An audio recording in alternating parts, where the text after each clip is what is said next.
أعوذ بالله من الشيطان الرجيم. بسم الله الرحمن الرحيم. Assalamualaikum warahmatullahi wabarakatuh.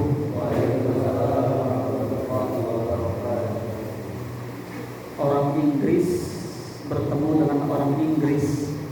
Apa kata mereka? How are you? I am fine. Orang Arab bertemu dengan orang Arab. Kaifa hal? Alhamdulillah bi khair. Orang Jawa bertemu dengan orang Jawa. Piye kabare? Api. Orang Batak bertemu dengan orang Batak. Horas. Tapi orang Islam, mau itu sukunya apa, ketika bertemu dengan orang Islam, Assalamualaikum warahmatullahi wabarakatuh. Alhamdulillahilladzi hadana li hada wa ma kunna linahtadiya laula an hadana Allah. Asyhadu an la ilaha illallah wa asyhadu anna Muhammadar Rasulullah. Allahumma shalli ala sayyidina Muhammad wa ala ali sayyidina Muhammad. Bapak-bapak sekalian yang dimuliakan oleh Allah Subhanahu wa taala.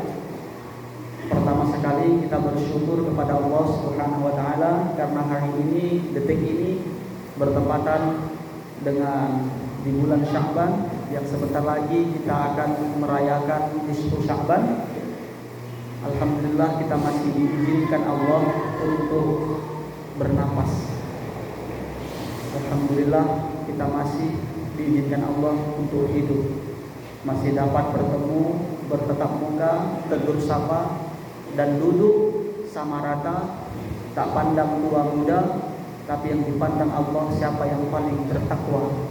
Ini merupakan nikmat yang sangat luar biasa, yang patut kita syukuri. Maka patut juga untuk kita sama-sama mengucapkan Alhamdulillahirabbil alamin. Berselawat kepada Rasulullah sallallahu alaihi wasallam dengan ucapan Allahumma shalli ala sayyidina Muhammad wa ala ali sayyidina Muhammad. Yang sangat saya muliakan Bapak Kepala Desa, Bapak Dusun, Bapak-bapak, ibu-ibu, ada ibu yang ada ya, bapak-bapak semua yang hadir di sini, anak-anak semua yang hadir. Mudah-mudahan kita semua dimuliakan oleh Allah Subhanahu wa taala. Izin tuan-tuan guru yang kami muliakan, para terlibat degawan, para alim ulama, tokoh masyarakat, bukan bermaksud untuk mengajari ataupun menggurui, tapi saya di sini Pak menyambung amanah dari Ustadz Huslaimi atau yang biasa kita kenal dengan Ustadz Husni, bahwasanya hari ini beliau sedang berada di Wonosari tugas, sama seperti kita di sini. Mereka juga di sana sedang melaksanakan peringatan nisfu Sya'ban, dan kebetulan malam ini biiznillah dengan izin Allah juga amanah beliau saya untuk berada di sini. Sebelum itu Pak, saya izin untuk flashback sebentar mengulang kaji Pak ya, karena pisau itu kan kalau tak diasah tak akan tajam, tumpul dia Pak kan. Enak makan karena dikunyah, enak ngaji karena diulang. Jadi nisfu Sya'ban, nisfu artinya separuh. Itu dalam bahasa Arab Pak. Sya'ban artinya ke-8, bulan yang ke-8 dalam hitungan Islam. Dihimpit dia di antara bulan Rajab dengan bulan Ramadan. Maka dikatakan bulan Sya'ban ini pertengahan. Kalau biasa kita di sekolah, kalau biasa kita di pekerjaan, pasti ada laporan Pak. Laporan mingguan, laporan bulanan, laporan tahunan. Laporan mingguan kalau dalam versi Islam setiap hari Kamis Pak. Itu kenapa setiap Kamis sunnah berpuasa. Rasulullah berpuasa. Senin, kenapa Rasulullah puasa? Karena Rasulullah memperingati hari lahirnya hari Senin. Hari Kamis karena diangkatnya amal dalam satu pekan, satu minggu. Maka ada juga laporan tahunan. Laporan tahunan kapan? Inilah dia, di bulan Sya'ban. Nisfu Sya'ban biasanya diadakan 14, 15 dan 16 Sya'ban. Tapi hari ini untuk mengambil keberkahan, gak ada salahnya kita buat di malam Jumat. Apalagi memang Jumat itu adalah Sayyidil Ayyam, penghulunya hari. Penghulunya para bulan itulah bulan suci Ramadan. Penghulunya kita di kampung ini itulah datuk penghulu, itulah imam. Bulan juga gitu, penghulunya bulan suci Ramadan. Penghulunya hari itulah hari Jumat, dan berkebetulan ini adalah malam Jumat, insyaallah berkah. Apa aja yang mau kita buat tentu adalah amanah dari Ustadz Muslaimi. Yang pertama, kita sholat tasbih. Sholat tasbih. Kemudian nanti setelah usai sholat tasbih, kita baca Yasin bersama. Disunnahkan 3 kali. Artinya apa? Kita ingin di pertengahan ini, pertengahan Sya'ban ini, hari terakhir dalam laporan tahunan, amal yang kita kerjakan betul-betul amal baik, Pak. Kita udah baca Yasin, bisa, kita udah sholat tasbih, kita udah puasa sunnah. Ya, puasa sunnah yang sangat dianjurkan bulan Rajab. Usai bulan Rajab, bulan Sya'ban boleh. Tapi ketika sudah memasuki nisfu Sya'ban, tidak dianjurkan. Bahkan kata Rasulullah, fala tasumu, jangan lagi berpuasa setelah nisfu Sya'ban. Lantas kalau kita kemudian mau berpuasa, boleh. Dengan catatan yang pertama, khusus orang yang sering berpuasa, Pak. Senin Kamis rutin nih puasa, boleh. Udah nisfu Sya'ban, tetap lanjutkan kebiasaan puasa Senin Kamis. Kemudian siapa lagi? Orang yang terbiasa puasa Nabi Daud, Pak. Hari ini puasa, besok libur, besoknya puasa. Kalau saya belum sampai ke kategori puasa Nabi Daud, Pak. Senin Kamis saja ya masih diusahakan, sama-sama masih diusahakan. Selanjutnya siapa orang yang boleh berpuasa setelah nisfu Sya'ban? Orang yang ketinggalan puasanya di tahun sebelumnya. Mungkin ada yang terlewat, mungkin ada yang terlepas puasanya. Inilah saatnya boleh mengqadha, mengganti. Kita tak ingin di bulan suci Ramadan nanti ada masih hutang tertinggal sama Allah. Punya hutang sama kawan aja, sama tetangga aja, sama saudara aja, pasti saudara, tetangga, kawan marah. Apalagi punya hutang sama Allah. Inilah saatnya momen untuk mengganti, mengqadha puasa yang pernah mungkin tertinggalkan. Kita tidak tahu, Pak, kan? Mungkin tahun semalam ada yang tertinggal karena sakit, karena cuaca, dalam pekerjaan, suasana pekerjaan yang berat. Ini masih ada waktu untuk mengqadha. Kemudian susunan acara nanti ini mau saya konsultasikan juga sama Bapak ini. Gimana, Pak? Apakah kita mulai dengan sholat tasbih dulu atau baca Yasin dulu? Yang mana baiknya, Pak? Baik, saya kira sholat tasbih dulu, Pak, ya. Misal nanti usai sholat tasbih kita baca Yasin, dapatnya cuma 1 kali, nanti 2 kalinya minta tolong Bapak lanjutkan di rumah. Habis sisa, misalkan itu, Pak. Nah, untuk tata caranya udah dibagi tahu, Pak. Tata cara sholat tasbih belum? Izin, Pak, bukan maksud mengajari atau menggurui. Nanti, Pak, niatnya usolli sunnatan tasbih, sama seperti sholat sunnah lainnya. Kalau sholat sunnah qobliyah, Pak, dia usolli sunnatan qobliyah, rakaatain, 2 rakaat, Pak.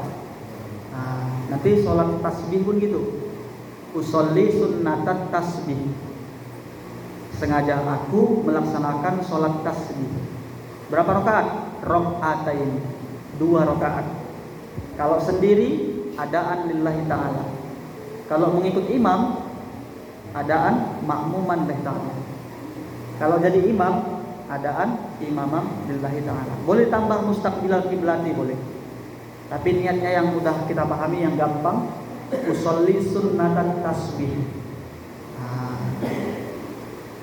Begitu angkat takbir Allahu Akbar, yang dibaca apa?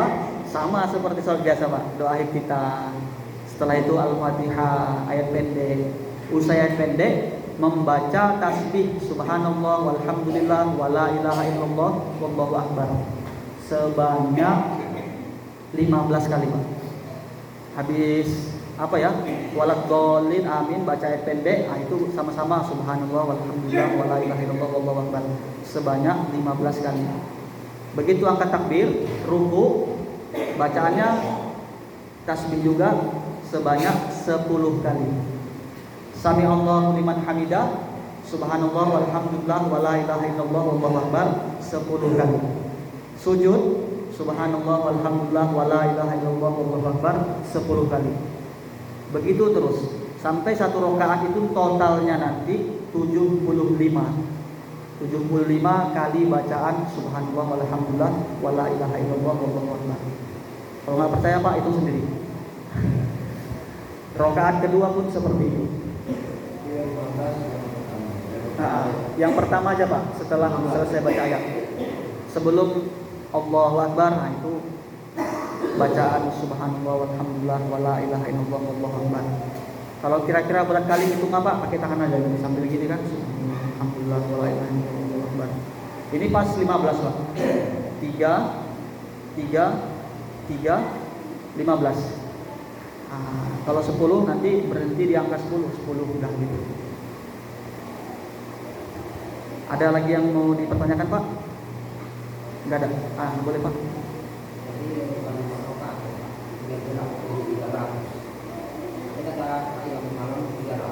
300. Nambah rakaat Pak? Iya. 22. Iya. Jadi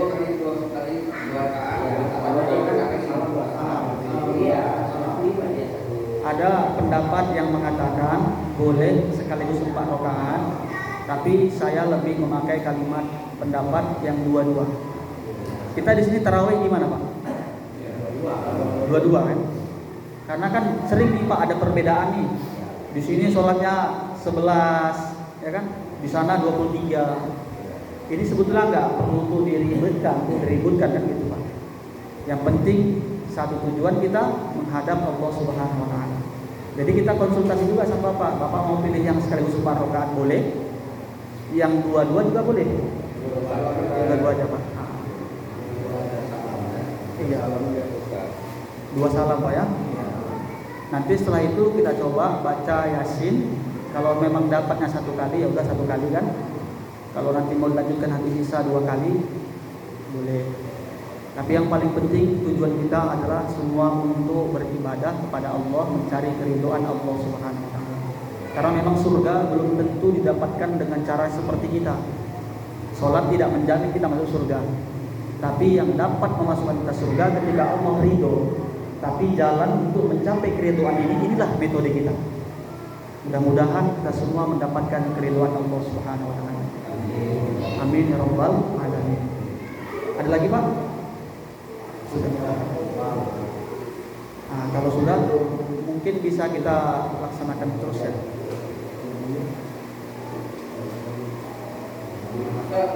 Ya kan setelah baca Al-Quran dulu baca tahlilan. Iya Pak.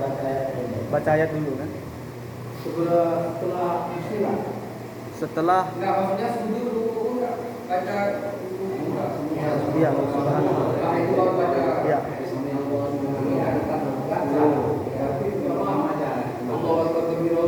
Iya Pak. Dia sama seperti sholat biasa, hanya saja tambahannya ada tasbih. Makanya dikatakan sholat sunnah tasbih. Boleh kita gerakkan jari dengan jari. Boleh Pak. Boleh. Karena memang dalam mazhab Imam Syafi'i ini selagi pergerakan kecil boleh Pak. Yang nggak boleh pergerakan besar. 3 kali pergerakan besar berturut-turut batal sholat. Kalau ini kan pergerakan kecil. Digitnya umpamanya Pak, itu kena tangan.